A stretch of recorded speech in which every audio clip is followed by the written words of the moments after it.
Hey, how's it going, everybody? This is Joey Galvez, one half of your host of Explain Yourself, and I want to let you guys know about a really cool book from our friend of the show, Eli Shockey. This one is called The Greylock, and it's a story where magic is a commodity.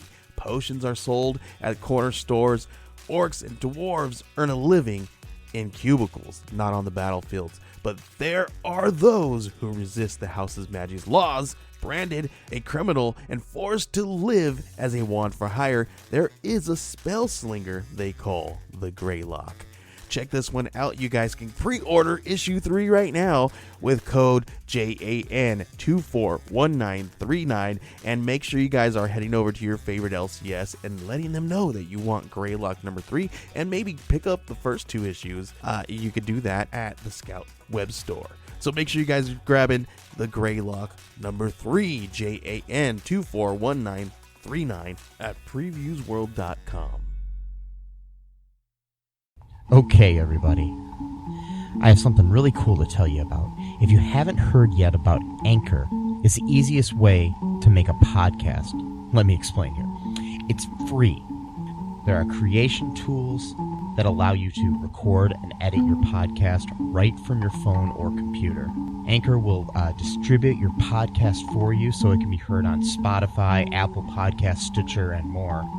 You can make money from your podcast with no minimum listenership. It's everything you need to make a podcast in one single place. Now, the way that you can do this is you got to download the free Anchor app or go to anchor.fm, and then you can get started. It's really fun. We just switched over recently here at All Too Real 2, and I'm enjoying it so far. So be sure to check it out and let us know what you think.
Okay, everybody, welcome to the latest episode of All Too Real 2. My name is Michael E. Cullen II, and with me, as always, is Matthew Haas. That is your name. Yep. Yes. Today, no made-up names this time. No made-up names? No. Well, that's good. That's good. At least you're, realizing who you are and all that. Yeah. So today we have a All Too interview with Tommy McLoughlin. Tom was the director of Friday the 13th Part 6, among several other films, including Murder at Greenwich and a bunch of other really cool movies. He's also in the band The Sloths, which is like kind of a heavier band, which is really good. I've listened to a few of their things. It was a really fun interview. Yeah. Anything going on in your life here, Matt? Not much, but I kind of want to check that band out now. Yeah, The Sloths is what they're called. Yeah, really good band. Everybody should check them out. There'll be links to everything in the show notes. But without further ado, here is the interview with Tommy McLoughlin. How are you dealing with everything in the world? Well, I sort of take, the old cliche, one day at a time. Yeah. Yesterday was a great day. Yesterday was Friday the 13th. Yeah. So, I had an incredible amount of emails from people, which is, they're so kind. The fans are just so great. And then I did a number of different Zoom screenings where they would show the movie and have people all kind of, watch party, I guess they call it. Oh, nice. So, that's certainly kind of a cool new innovation that, out of all this misery that we can do. Yeah. And then I watched a bunch of the extra features on the box set, Friday the 13th box set. So it was pretty much a Jason day. Yeah. I bet you it always is on Friday the 13th. Yeah.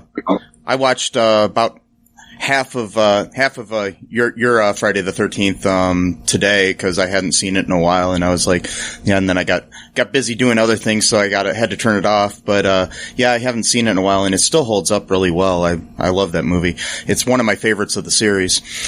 Thank you. I appreciate that so much. Yeah, I really like. There's I don't know what it is, but the scene where Jason's standing on top of the RV that's turned over and stuff. I don't know what it is, but that's just so ominous, and I like that shot a lot. Yeah, it's funny because, obviously I wrote it. I had it in mind.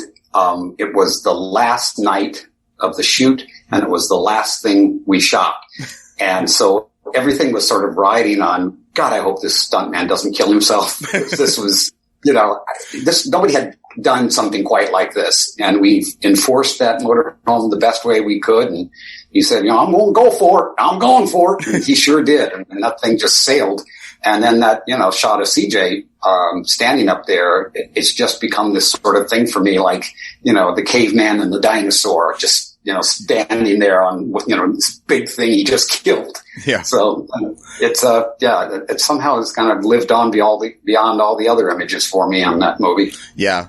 And it's for sure one of the best, of the series. I remember watching them all when I was in high school is when I first got into the Friday the 13th movies. And, I watched them all back to back that were out at that time. And I remember I like the humor in part 4. It's just, it adds to it a lot. I mean, some of them take themselves too seriously, and then some of them don't take themselves serious enough, and it's a good balance. How did you, get started in, working in entertainment in general? Just curious. Well, I guess the best way to put it is I was kind of born into it. My father was a magician in vaudeville and a fire eater. Oh, wow. So, fire eating is sort of like, something that if you want to be a freak, that's something you can learn to do as opposed to being a freak that's, born as a freak. It's a acquired skill. So it was always strange to be, the son of a fire eater and, go see his shows and stuff. And of course, it didn't take long for that feeling of that adrenaline, of having, people applaud and you entertaining them. So I, started getting into doing magic as a kid, as he did. And, he helped show me stuff. And then he also was a USC film student. So he had, film equipment that he wasn't using. And we literally lived next to the old MGM backlots. Oh, wow. So we just went, all my friends, we decided, let's do this on the weekend. So we started going and shooting in the backlots. And of course that put the whole, bug in me that I want to be a filmmaker too. And that lasted till about, I guess I was about 12. And then the Beatles hit and the Rolling Stones and the Animals and the Yardbirds and all that. Yeah. So that was it. The hair grew out. I got, kicked out of, 7 high schools because I was a rock and roller and, kind of rock and rolled through the 60s. So, one thing led to another, that the rock and roll led to me wanting to be a better, performer. So I went to Paris and studied with Marcel Marceau to learn how to, do physical things that, that no other lead singers were doing. And then came back and, worked on the streets, as a performer, and whatever I made in the hat was how I ate that night. And it just kind of, I kept wanting to go back and make a movie again like I did as a kid. And it took a while. It took a lot of going to classes and things, learning the craft the best I could. So finally got an opportunity with One Dark Night. And that kind of is what then led to Friday. Nice. How was it working with Marcel Marceau? That's got to be interesting. Did you work directly with him and everything? Oh yeah, yeah. I mean, it was, I was like, one of those, I guess like, the hardcore aggressive, I want what you know. I want to know what you know. Mm-hmm. And so I was kind of working on the mime thing myself in Los Angeles with a teacher named Richmond Shepard. And when I saw Marceau was coming to town, I went and saw his show, and I kind of went, I kind of don't want to do that kind of thing, but he's the biggest. So yeah. I went backstage and introduced myself and, kind of showed him some of the things I was able to do with, parts of my body. And so, he said, well, you know what? Why don't you come to Paris? And I said, well, I don't have any money. And he says, well, you've got 3 months. And I opened my school. And so that became the objective. I had to get my one and only straight job, make as much money as I could, leave my girlfriend, leave my family, leave the band, and go to Paris and then go, what the fuck did I just do? I don't know anybody. I don't speak a word of French, but I learned from a lot of incredible teachers, and he was very one-on-one and, invited me to go see local shows in France. I could sit on the side of the stage and just really, really study him. But he was, quite giving, quite childlike, arrogant, all the things that you would expect of an artist, back and forth. Yeah, that's awesome. I took like one mime class back when I was doing theater, and because we had to do a thing where we were mimes at a dinner party one time. That was the weirdest thing I've ever had to do when I was an actor.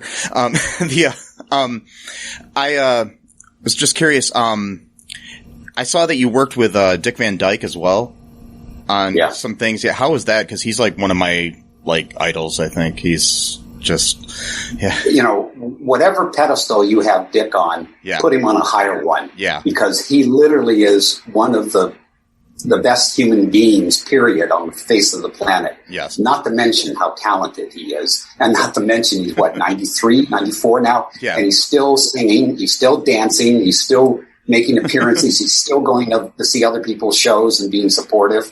Wow. And when we got that job, I had a group called the LA Mime Company. And Dick came to this theater where we were performing. And he really loved, the visual comedy that I was doing. And the group. And so he invited us to be, like he said, make me the 6th member of your group. I want to have you on my new series, Van Dyke and Company. So it was an incredible thing for us to suddenly be thrown into, the big time. Mm-hmm. And Andy Kaufman was also, discovered and put on that show very early on in his career. And it was just every week I would write the sketches and direct them, the stage them, I should say, because they have a regular director that chooses the camera shots and stuff. But, I do one week would be Lucy and Dick. Another week would be Sid Caesar and Dick. Another week would be Carol Burnett and Dick. Then Chevy Chase, Flip Wilson. I mean, there was all these incredible big stars. And, I was this 26-year-old kid going, yeah, well, this is how you do it. And they were all great. They were all just, put themselves into my hands. Freddie Prinze was probably of all the ones the most excited about doing mine, on the show. Wow. And we did a Thanksgiving piece because that show aired around Thanksgiving. And, he was great, he was just a big guy.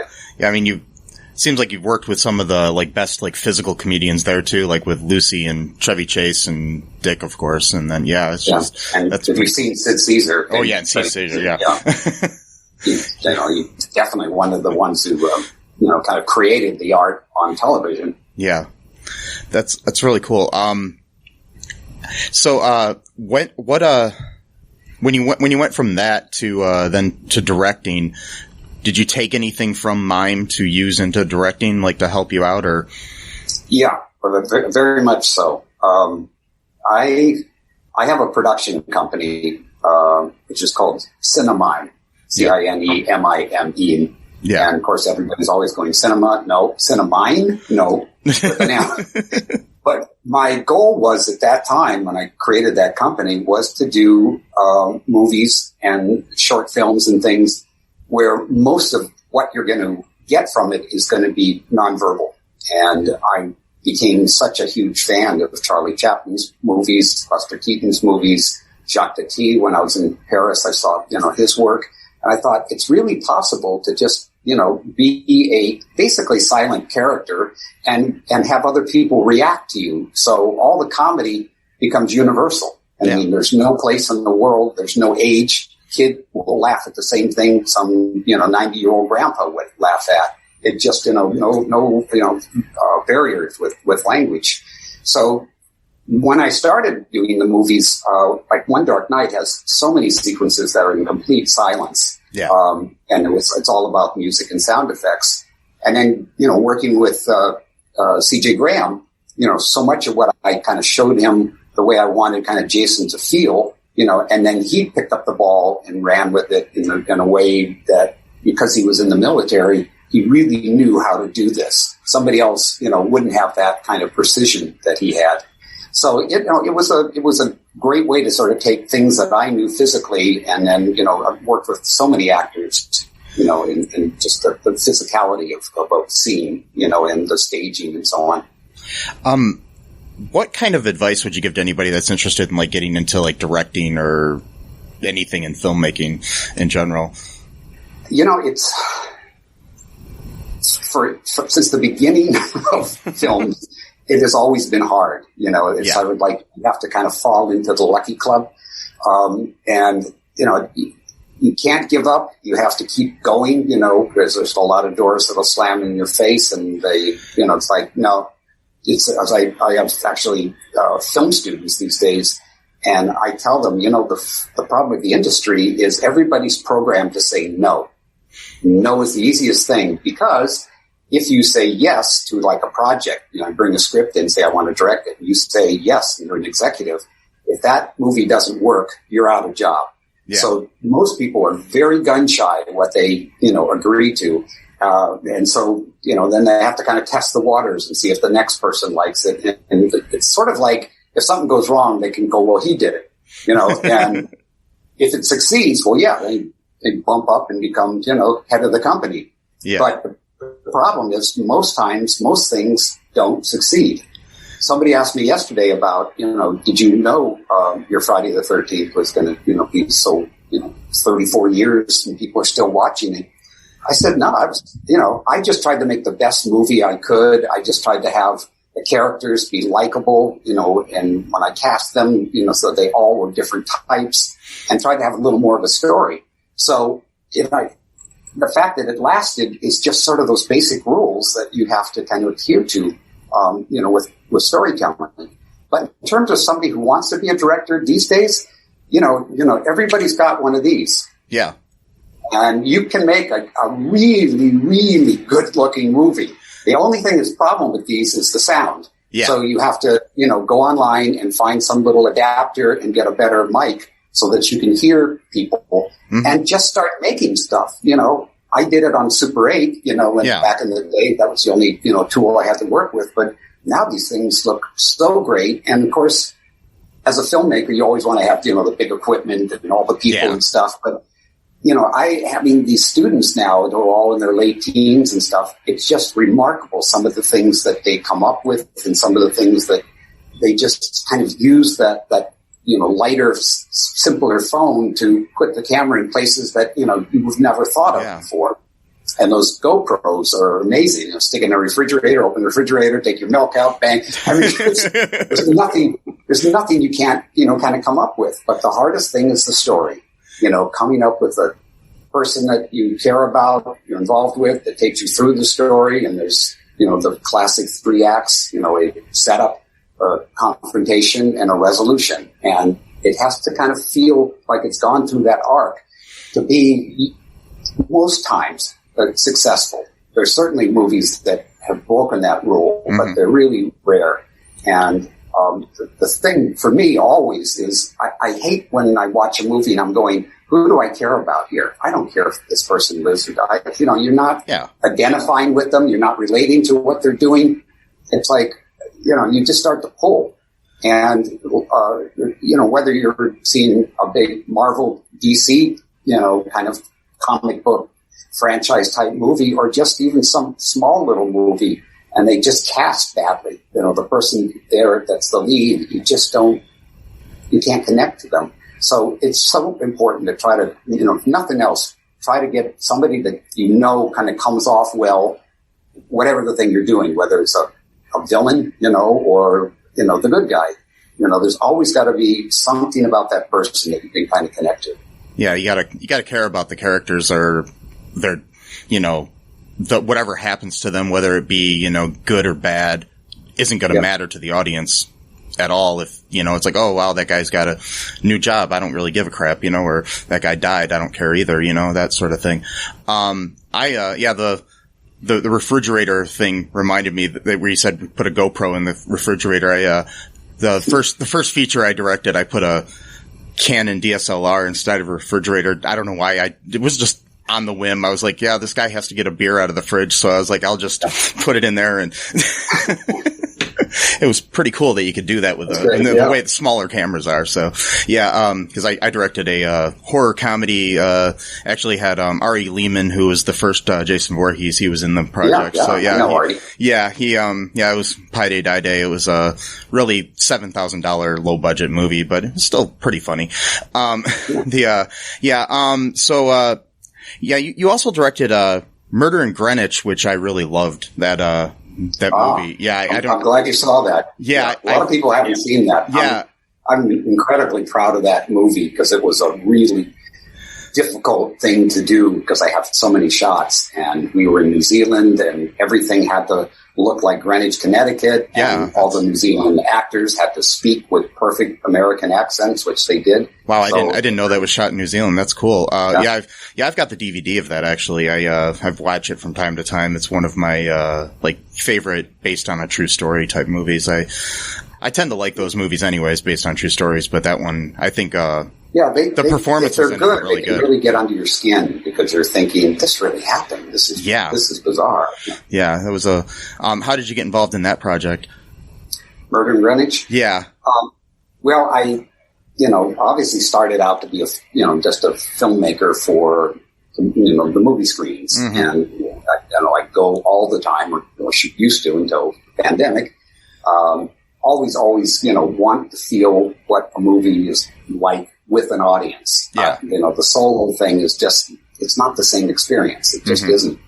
And so, I made One Dark Night and then Jason. And then I had this other romantic comedy fantasy that I was carrying around for years, Date with an Angel. Yeah. And that became the next thing, which I did with Dino De Laurentiis, the producer. And then he said, why don't you do the Stephen King movie I got? So then that was Sometimes They Come Back. Yeah. And that was, incredibly successful, in Europe. And, we shot it, CinemaScope.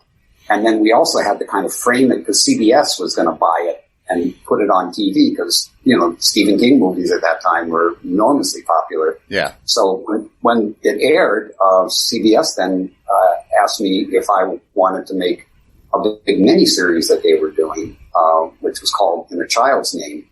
And it had Valerie Bertinelli, who I never even heard of, because I was not a television person. I was just all about, film. So I sort of reluctantly said yes, because I just was afraid I was going to be in way over my head. But I just kind of put all these horror touches, into it and made scenes that, somehow the relating to the TV movie and that true story pull people in. And then the fact that we went out on, these act outs that were just, horrendous, that the second night of the miniseries, this thing, shot up past Roseanne, past everything, and was the biggest, TV movie of 1991. So suddenly now I'm being offered these incredible TV movies. And I really didn't want to do television, but, it's like my monsters went from, Jason, and I did Freddy for Freddy's Nightmares, and Stephen King, obviously. Yeah. And now I'm doing, AIDS, global warming, segregation, cyberbullying. I mean, so real monsters, the stuff that you have to kind of contend with in life. So it just, kind of shifted my game. And in that time period is when USA Network, asked me to do Murder in Greenwich.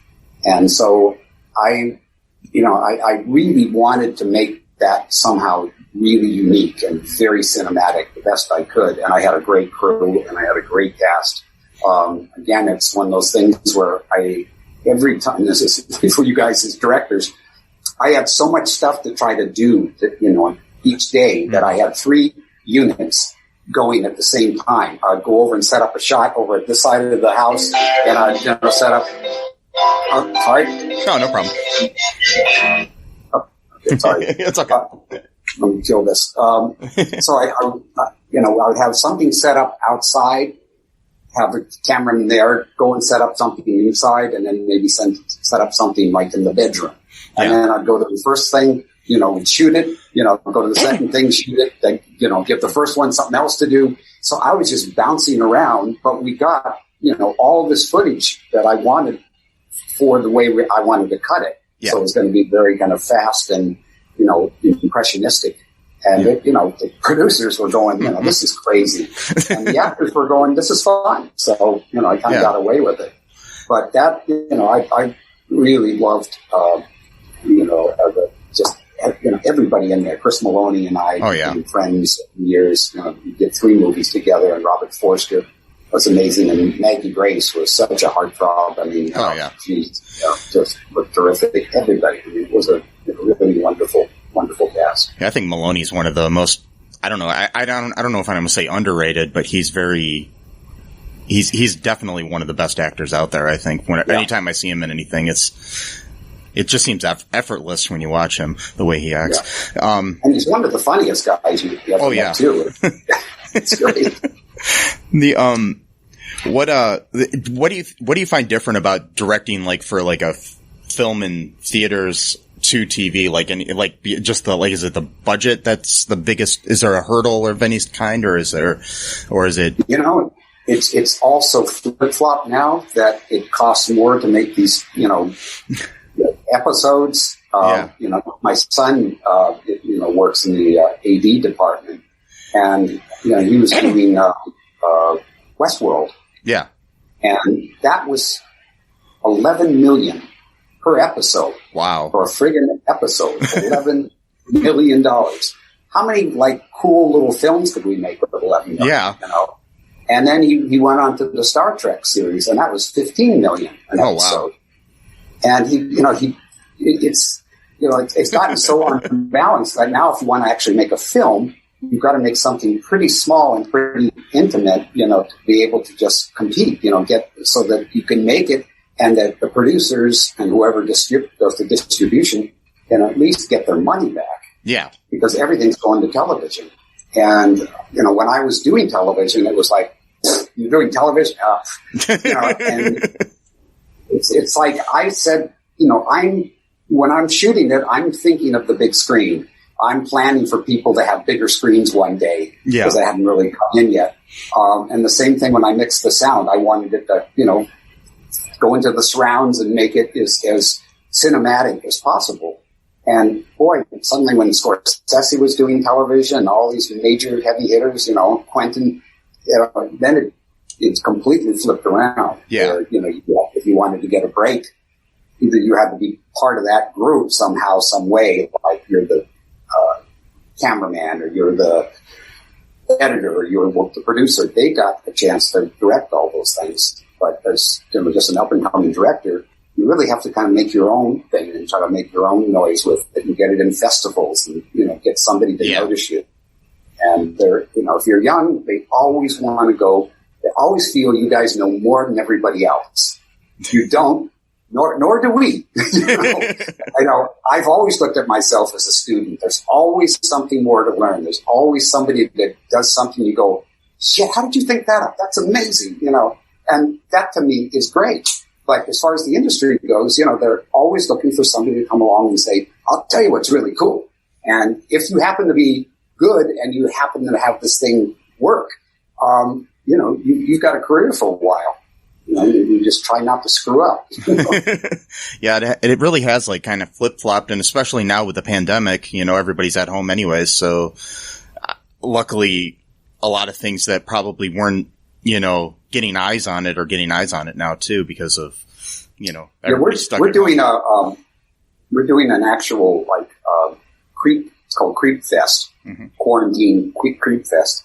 And it's Jeffrey Ruddock, who wrote the Final Destination. Oh, yeah, I know Jeff. Yeah. And Daniel Merrick, who did Blair Witch. And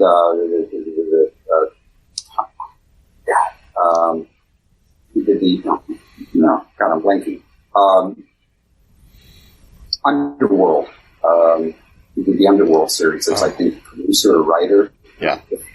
Not his name. Sorry. That's okay. And, what we're doing is basically putting it out there that make anything that's, kind of within the theme of being quarantined, that's a horror thing, that's like 2 minutes, 1 minute, whatever you want to do, send it to us, and then we'll all look at it, so your stuff will be exposed to, horror directors and writers and, producers.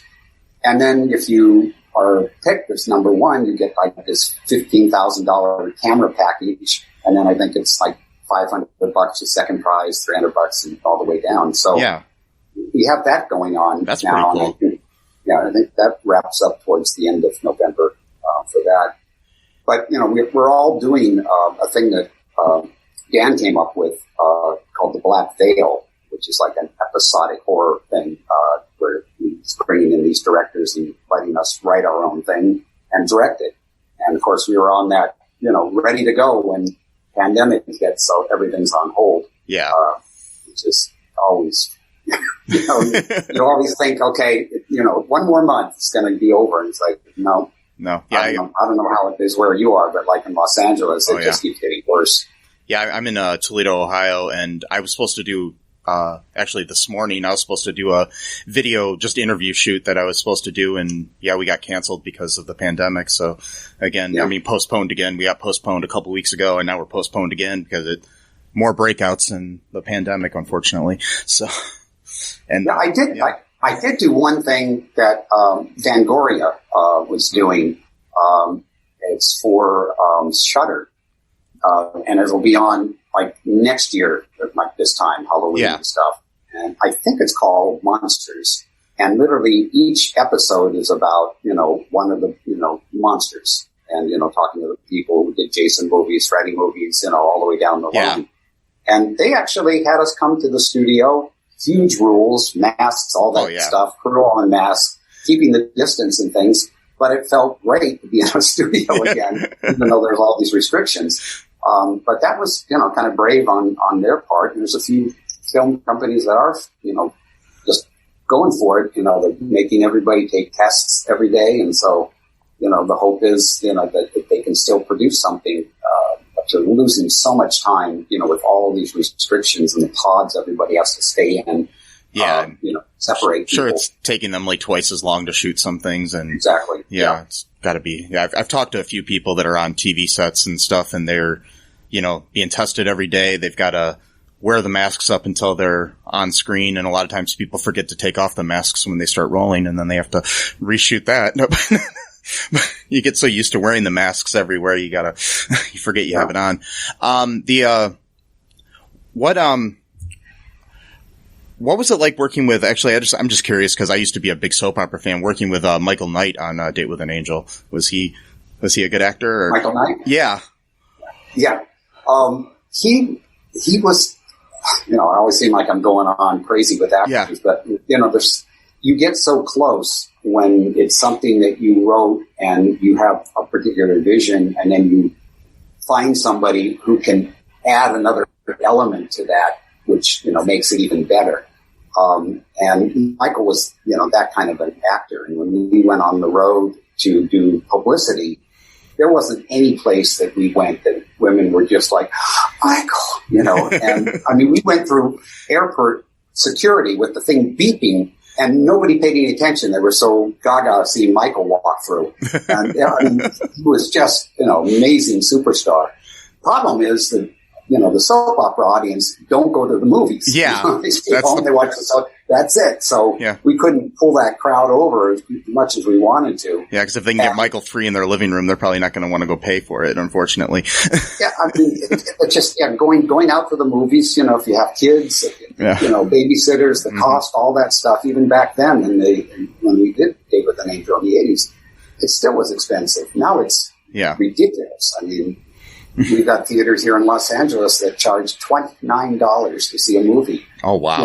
You can go, like maybe just over into the next town. I'm talking like, 2 miles or something, and see the same thing for $10. Yeah. So it's, but it's the movie business was kind of pricing itself out of the business. Yeah. And that has happened. So now it's going to be interesting to see how everything is going to come back. What is going to be the new normal? Yeah, it's going to be interesting after the pandemic ends and how long it'll take for people to want to feel safe to go back to the movie theaters. I mean, I haven't been to a movie since, I think, February in theaters, so it's just kind of weird. I was thinking of maybe risking it for something, but I just don't think I want to necessarily, just in case, you never know how many people are going to be in that theater.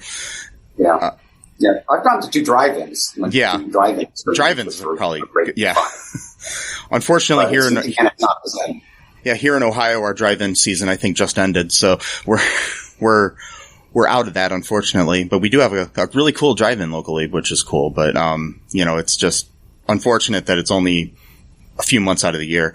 But I saw that you, on The Wrong Man, worked with Mahershala Ali as well. And Gallian Hurd served as executive producer. Those are, and Julia Ormond as well. Oh, wow.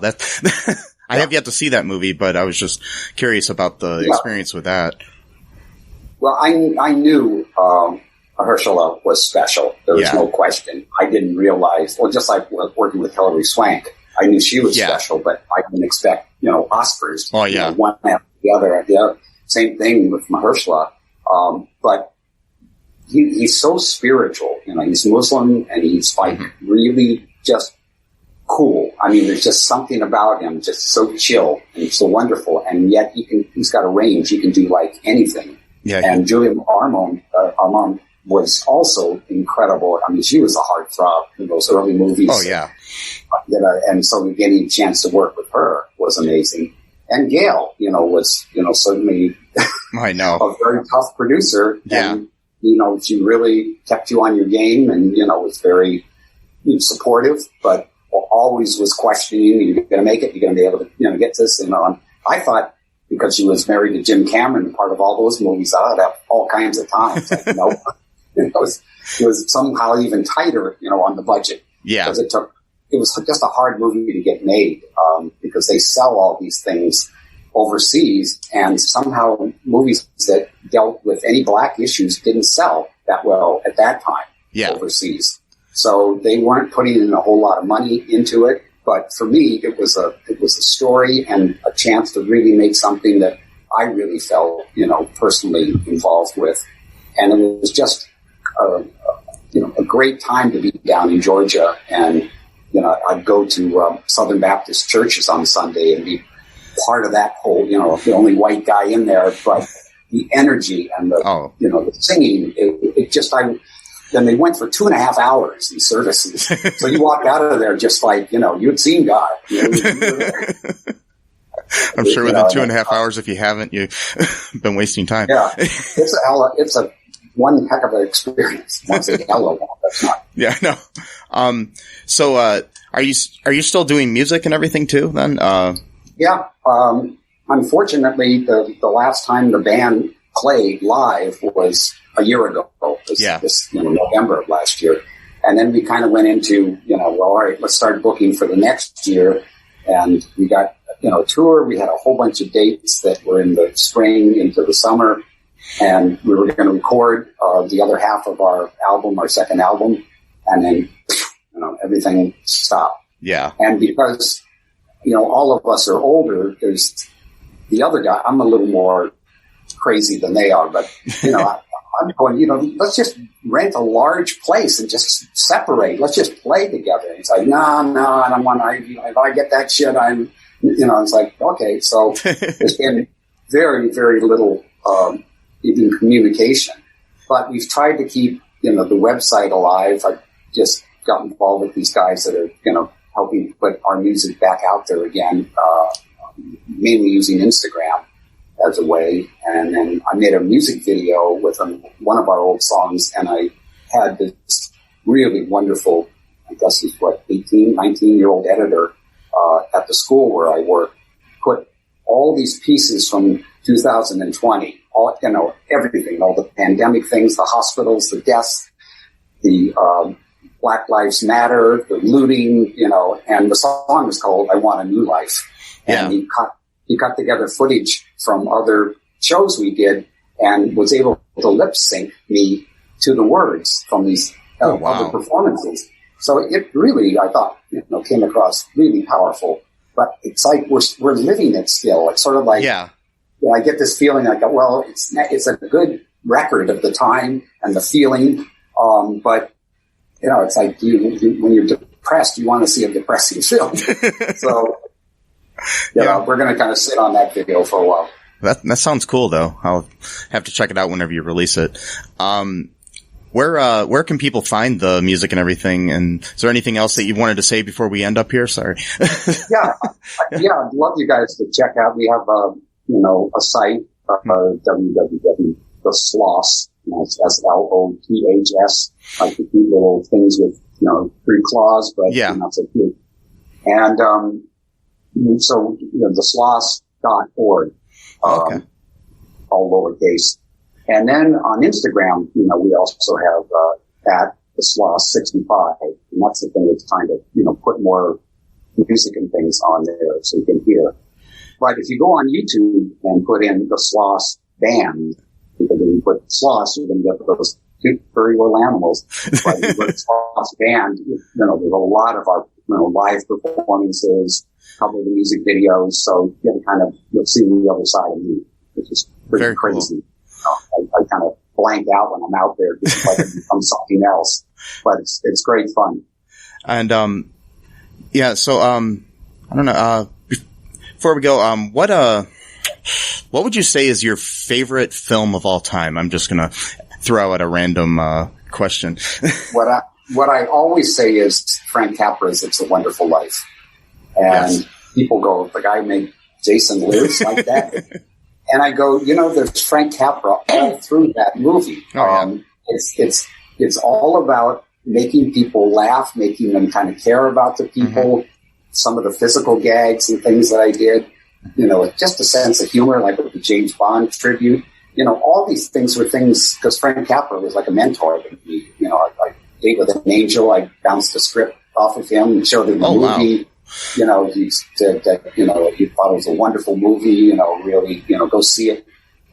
So he had this effect on me because I always saw that last scene of It's a Wonderful Life on TV. I didn't know what the movie was, but every time I saw this last scene, there was so much joy in it. Yeah. I'd start to tear up.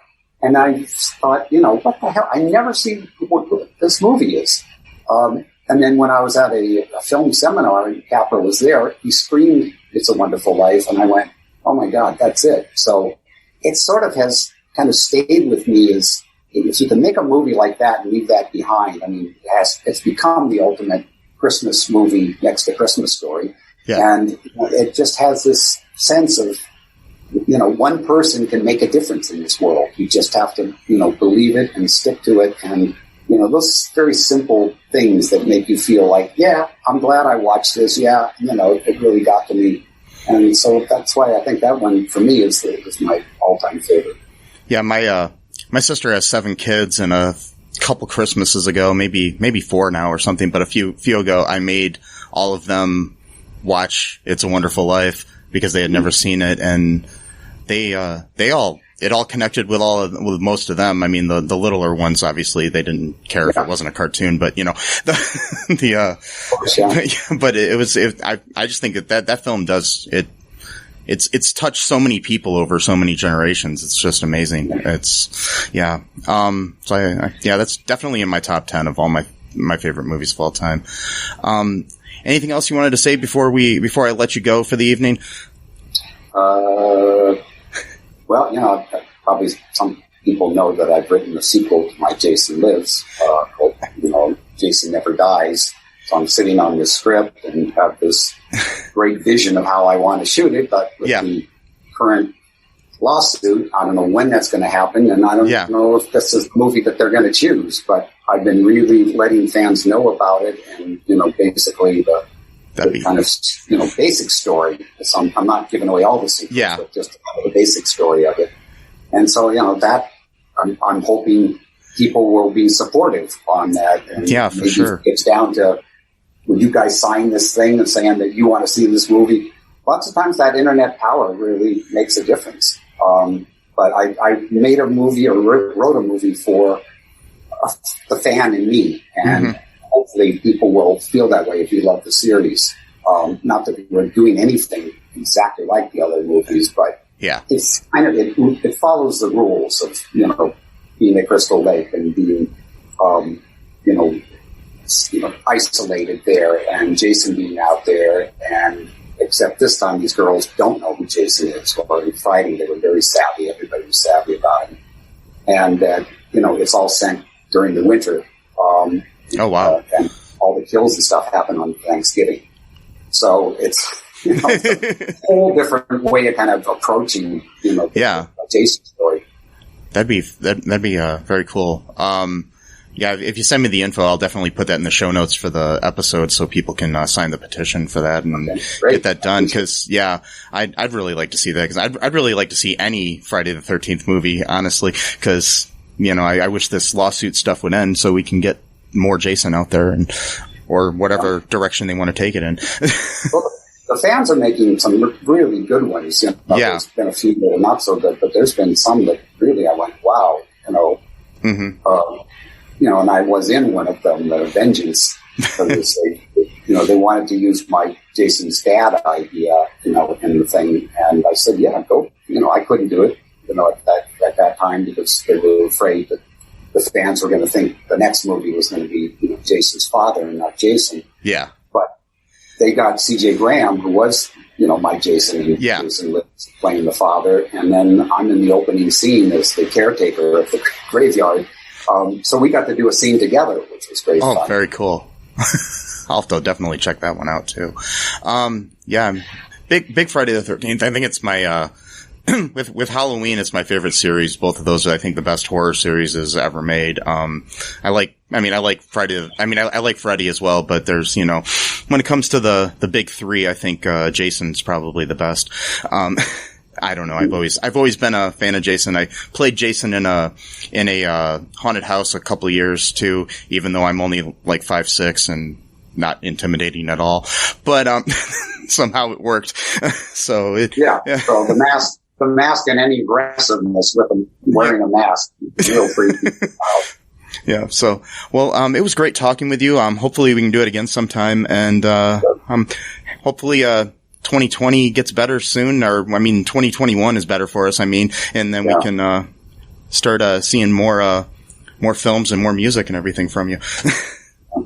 All right, thank you. All right, thank you, thank you guys for being fans. I really appreciate it. Oh, no problem. Thank you. Rolling. Okay, that was my interview with Tommy McLoughlin, the film director, musician extraordinaire. That was a fun interview. Really enjoyed talking to him. Really nice guy. A lot of insight. He was a mime and other things too, which was really cool to find out about him. Anything going on in your life, Matt? No, not much. Just taking it easy. Not really going out a lot or anything. That's good. So, anyways, just wanted to say to everybody, make sure you check out all the links that we have in our show notes. Follow us on the social meds and all of that good stuff. Social meds. Yes. Good one. And, just check them all out. We always post a lot of cool stuff on Facebook and Twitter and the Instagram. The gram, the twits, and the books, and the we haven't gotten into the TikToks yet, but maybe we will. I don't know. And the God. We'll have to see. But yeah. Anyways, hope everybody's having a good day, evening, morning, afternoon, whatever it is when you're listening to this podcast. And bye-bye. Thanks for listening to All Too Real 2 podcast, a Cullen Park production. Produced and edited by Michael E. Cullen II. Music by Matthew Hawes. Subscribe and share the show. Visit us at cullenpark.com.